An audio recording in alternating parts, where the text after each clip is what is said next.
Saludos para todos, bienvenidos nuevamente acá a su programa Conversando con Paula. Hola, ¿cómo están Alba y Jueda? Hola, Roal. Muy bien, estamos en un programa especial, doctor. Así es.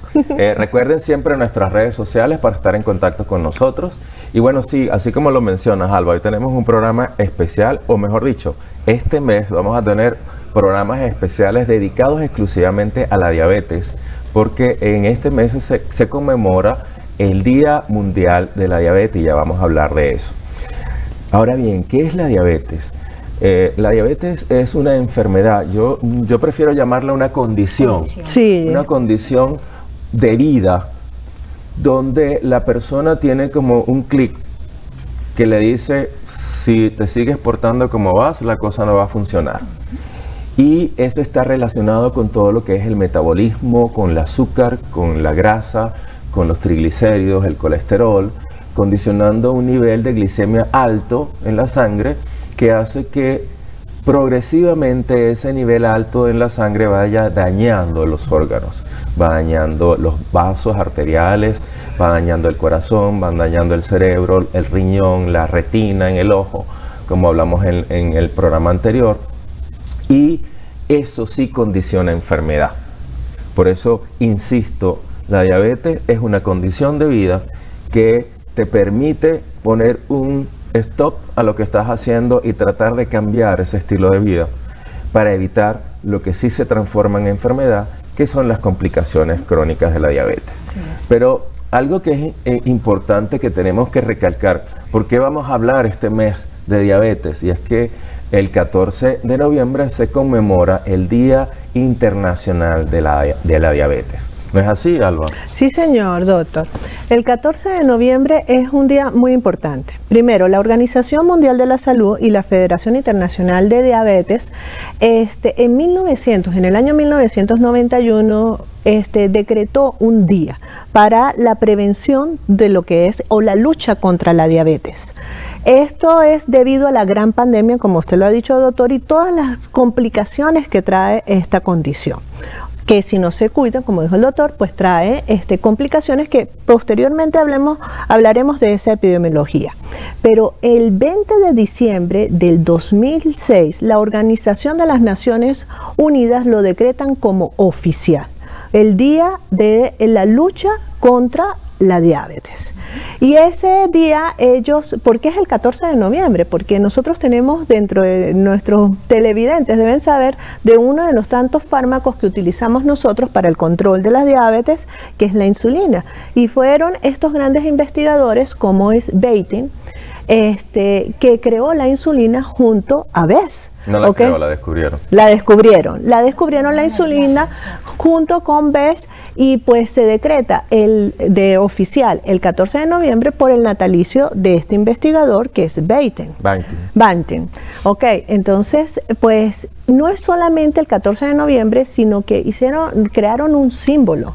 Jueda, ¿por qué ese símbolo? Así es importante, y en pantallas pueden verlos, que esta condición se identifica con un círculo azul celeste que lleva la imagen del círculo, que además es una de las figuras que está más presente en la naturaleza, por eso fue tomada, y que significa vida, salud y unión, ¿no? Así es, exactamente. El círculo. Pero además lleva un color azul celeste que representa a las Naciones Unidas, porque es el color que lleva... De la bandera de las Naciones Unidas. Así es.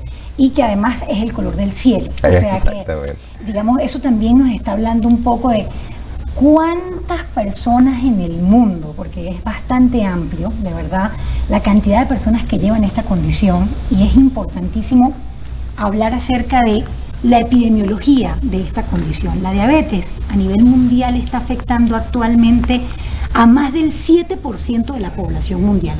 Nosotros en el mundo somos más de 7.000 millones de seres humanos, y en el mundo actualmente hay más de 500 millones de individuos que están afectados con esta enfermedad, y lo más doloroso es que probablemente el 50% de ellos no lo sepa. Sí, eso es importante, Joaida, porque no es solamente el 50, porque se dice 1 de cada 2 personas que cursan con diabetes no está diagnosticada.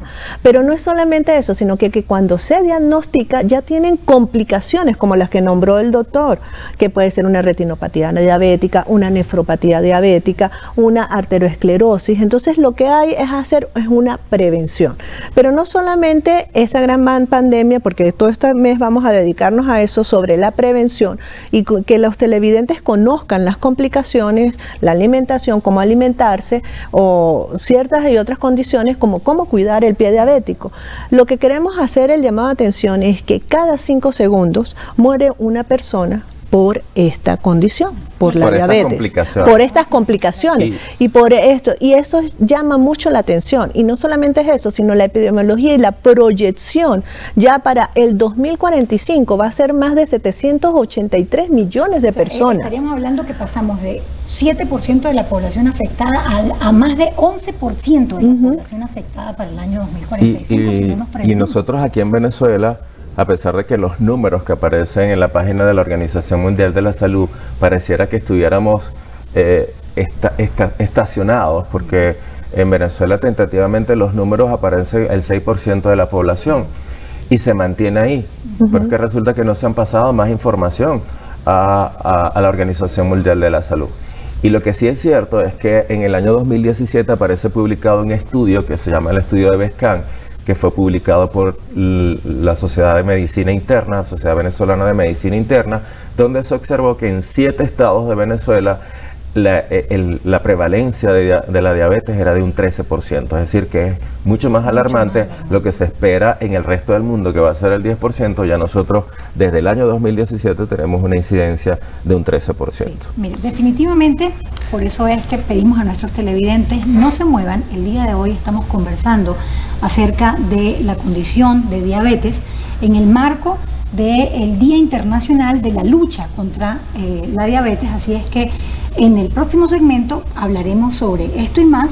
Recuerden, están nuestras redes sociales, pueden allí enviar sus comentarios y además nuestros números de teléfono para hacer sus preguntas.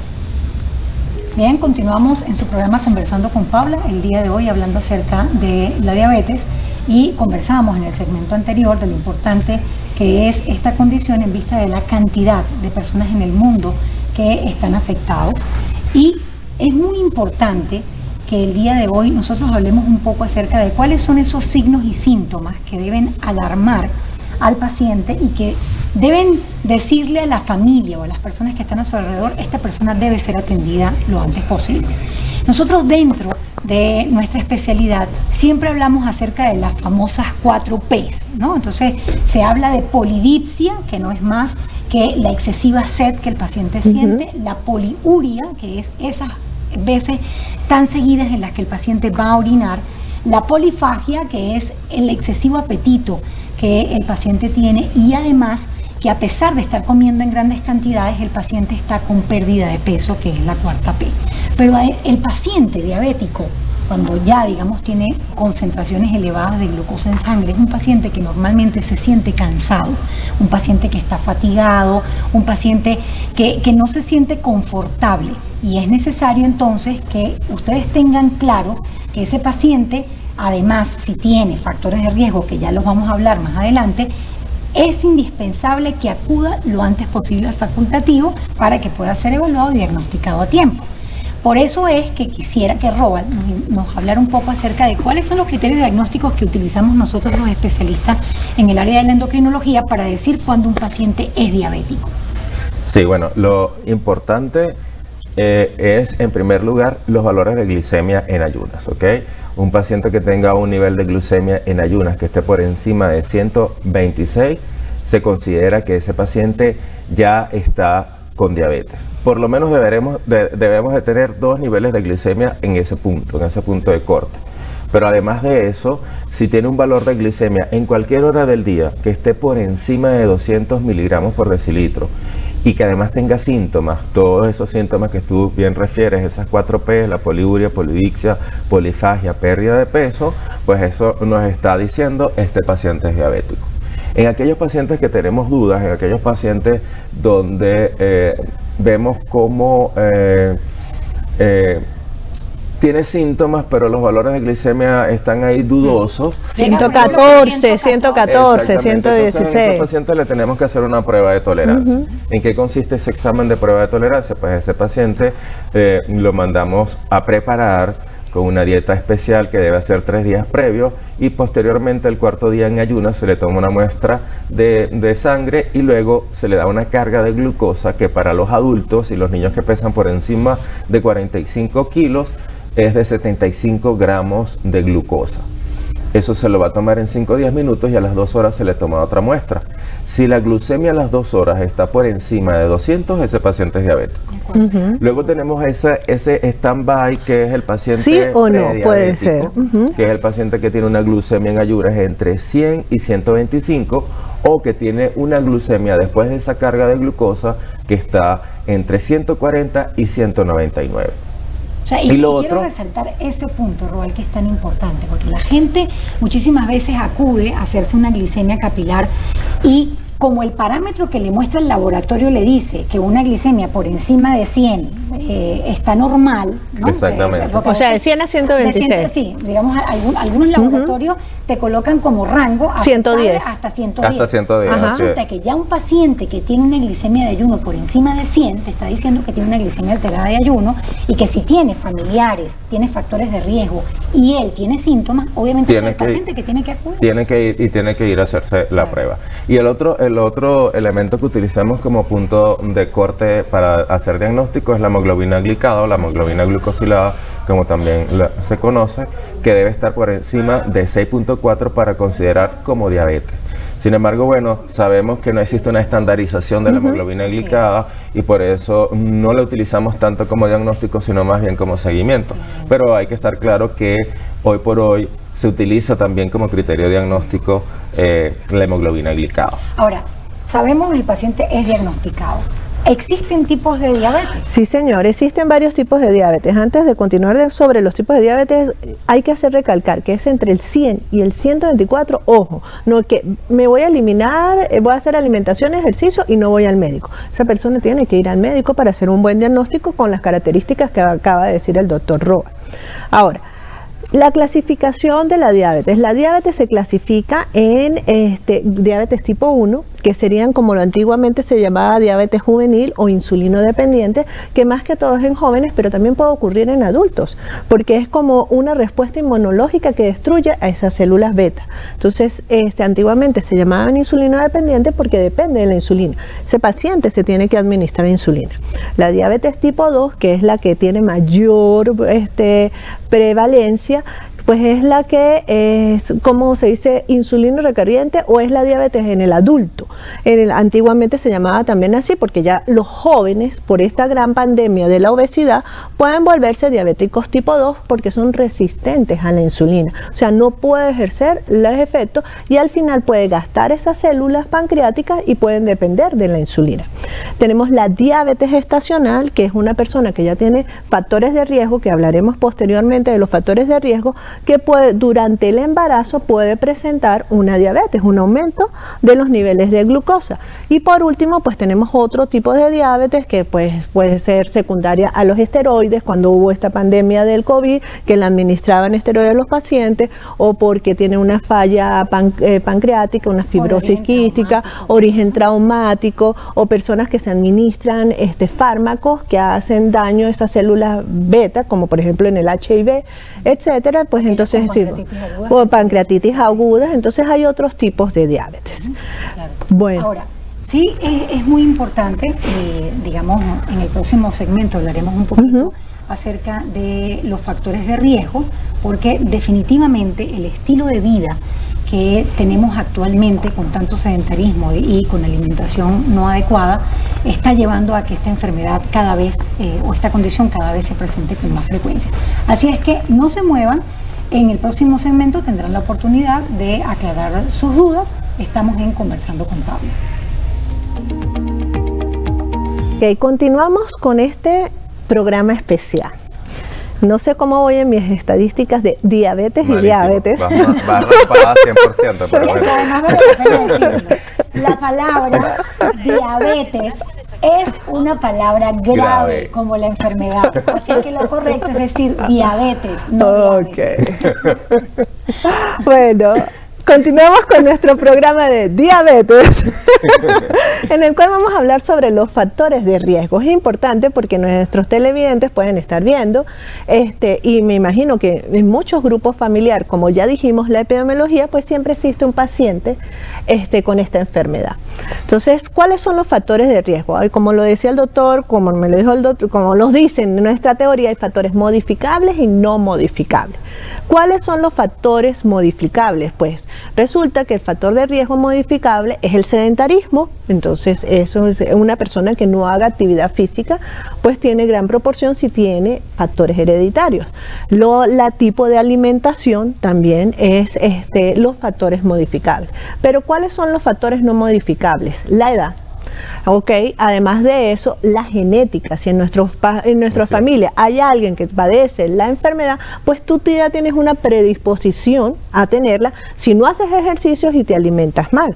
Además de eso, es si tienes, si durante las mujeres tienen ovarios poliquísticos, si las mujeres también vamos a tener nosotros que tuvieron un feto macrosómico, que es a un niño recién nacido más de 4 kilos, o que si durante sus embarazos anteriores tuvieron diabetes gestacional, pues tienen un factor de riesgo a padecer esta enfermedad. Perfecto. Lo que es muy importante resaltar, y no sé si Robert lo ve así, es que sin duda cuando nosotros tenemos abuelos, papás que tienen esta enfermedad, la vida te está diciendo tienes que cuidarte. Así es, totalmente. Tienes que cuidarte, y lamentablemente uno de los desencadenantes que dispara rápidamente esta condición es el tema peso, el tema obesidad. Obesidad. Por eso es que es tan importante y se insisten tanto en esos cambios de vida que tienen que ir de la mano con una actividad física adecuada y con alimentación más sana, porque lamentablemente cada vez lo vemos más, que la forma en cómo permanecemos tanto tiempo con los dispositivos electrónicos, el hecho de que los niños ya no salen a los parques, sí, por eso es que ya los niños no salen a los parques a jugar, ya la bicicleta no es llamativa, ya la pelota no sirve, menos que estés en el momento del campeonato mundial de fútbol. Así es. Entonces, si a eso le sumamos que lamentablemente tenemos cada vez más un mercado que está pero completamente atiborrado de alimentos que vienen súper cargados de azúcar. Por eso es que lamentablemente... hipercalóricos. Claro, si no entendemos que a nuestros niños, si les estamos ofertando desde chiquitos esas galletas, esos jugos además en empaques que vienen, que son colorantes y azúcar. Y azúcar, básicamente, que les estamos aportando. Cuando queremos ofrecerle a ese niño una manzana, una pera, un durazno, pues esa diferencia que hay de la fructosa natural, que no está tan cargada a estos elementos artificiales, azúcares refinados, es lo que hace que los niños pues no quieran consumir cosas que son. Y lo otro que es importante es el ejercicio. La gente dice, pero bueno, ¿para qué tengo que hacer ejercicio si el ejercicio no rebaja? Es decir, porque lo vemos así. La gente cree que hace ejercicio para rebajar y eso no es así. El ejercicio se hace básicamente para cambiar el músculo, para cambiar la fibra muscular, transformar una fibra muscular que sea activa metabólicamente. ¿Y eso qué significa? Pues significa que el azúcar que entra en el músculo se va a usar, la grasa que entra en el músculo se va a usar para producir energía. Y eso es lo que produce el ejercicio. Claro. Y que ahí en parte está el fundamento de la famosa resistencia a la insulina. Exactamente, totalmente. Quiero agregar algo. Tú sabes que ahorita actualmente con estos bodegones que han abierto y todo eso, no sé si ustedes han visto que venden, dicen libre de azúcar, pero tiene carbohidratos. Y dicen, los están como engañando a las personas, dicen que no tiene calorías y sí tiene calorías, porque al final tiene carbohidratos, tiene glucosa, azúcares refinados. Entonces, los televidentes tienen que tener cuidado con lo que compran, porque si son diabéticos y dicen no son libres de azúcar, pero después dice hay carbohidratos, los carbohidratos es el azúcar. Lo he visto que eso. Y la otra que tú mencionaste en el negro anterior es que hay una mayor incidencia de niños, con diabetes tipo 2. Y eso está asociado precisamente todo lo que estamos hablando ahorita, al estilo de vida. Los niños no están haciendo actividad física y además de eso, todas esas comidas que tú mencionas que tienen una alta carga calórica y que indiscutiblemente producen sobrepeso, obesidad, hacen resistencia a insulina en los niños y van a condicionar entonces todo ese ambiente para que los niños sean diabéticos. Y hay una cosa importante, que es cuando ya está hecho el diagnóstico, Roberto. El paciente tiene que saber cuáles son esos compromisos que tiene que hacerse a sí mismo en el momento en el que le dan el diagnóstico de la diabetes, que es el paciente que se compromete a cambiar su estilo de vida para una sana alimentación, el paciente que dice puedo hacer ejercicio aunque sea media hora 5 veces a la semana, y el paciente que además asume que debo en algunos momentos recibir terapia, porque para eso es que va a la consulta, y que tiene que entender que no se trata de un tratamiento que va a cumplir por un mes y que se desecha, porque como tú bien decías, es una condición, por lo tanto tiene control en el tiempo, no es algo que se cura porque yo me tome las pastillas durante 15, 20 días. Hoy ya lo tengo normal, dejo el medicamento. Eso lo hace mucha gente. Muchísimo. Y lo otro es perderle el miedo a la insulina, que como tú me mencionabas anteriormente, se hablaba de insulino dependiente o no dependiente. Si realmente el paciente no es dependiente de insulina, necesita insulina o requiere insulina, simplemente es eso. Bueno, mire, creo que no vamos a tener, si Dios quiere, los próximos miércoles todo el mes para hablar de esto y para dar más tips. Así es que ustedes tendrán la oportunidad de hacer interacción a través de nuestras redes sociales. En el próximo programa de Conversando con Paula estaremos con la licenciada Mirla Reynosa, quien viene a hablarnos acerca de los cuidados en la alimentación y los cuidados del paciente, o sea, lo que es alimentación en el paciente diabético y los cuidados del paciente con diabetes. Así es que en el próximo programa los esperamos para seguir conversando con Paula.